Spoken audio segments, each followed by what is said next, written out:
Hi అండి. మనం post ఆఫీస్లో మంత్లీ ఇన్కమ్ స్కీమ్ గురించి అయితే తెలుసుకుందాము. మంత్లీ ఇన్కమ్ స్కీమ్లో మనం ఒక అమౌంట్ ముందుగానే డిపాజిట్ చేయాలి. చేసినట్లయితే మనకి ఆ అమౌంట్ మీద వచ్చే వడ్డీ మనం నెల అయితే తీసుకుంటాము.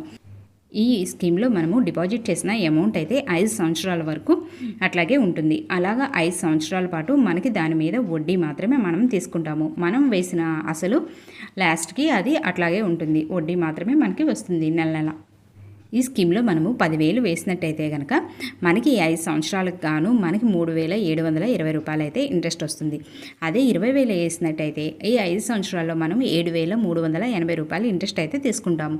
అదే 30,000 డిపాజిట్ చేసినట్టయితే మనకైతే 11,100 రూపాయలు అయితే వస్తుంది. అదే 35,000 డిపాజిట్ చేసినట్టయితే 12,960 రూపాయలు అయితే ఇంట్రెస్ట్ వస్తుంది.